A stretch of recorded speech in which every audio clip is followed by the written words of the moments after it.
ఇదిన వాక్య ధ్యానాంశం. దేవునితో దాగుడు మూతల. దేవుడిని యెహోవా ఎదుటికి రాకుండా తోట చెట్ల మధ్యన దాగుకొనగా. ఆదికాండం 3:8. ఇది ఎంతో హాస్యాస్పదం. తోట చెట్ల మధ్యను దాగుకొని దేవునికి కనిపించకుండా ఉండాలనుకోవటం, సమస్తము తెలిసిన, సమస్తము చూడగలిగిన దేవాది దేవునికి కనిపించకుండా మనిషి దాగుకొనగలడా? ఇది సాధ్యమా?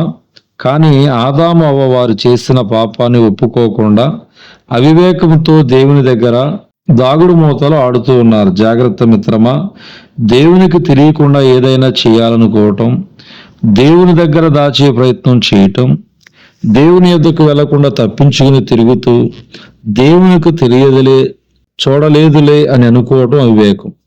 ఆయనకు సమస్తము తెలుసు, ఆయన సమస్తము చూడగలవాడు, సమస్తమును చూస్తున్నవాడు.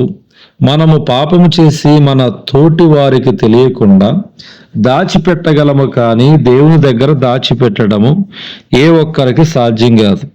నీ యొక్క ప్రతి ఆలోచన, నీ ప్రతి తలంపు, నీ ప్రతి పని దేవునితో ధైర్యముగా పంచుకో. నీ బలహీనతలన్నీ ఆయనకు తెలుసు. నీ బలహీనతలో సహాయం చేయగలవాడు కేవలం క్రీస్తు మాత్రమే. ఒకవేళ తెలుసో తెలియకో పాపానికి చోటిస్తే భయపడి దేవునికి కనిపించకుండా దాక్కునే ప్రయత్నం చేయవద్దు. అది నీ వల్ల కాదు. కావున వెంటనే దేవుని యొద్దకు వెళ్ళి క్షమాపణ వేడుకో.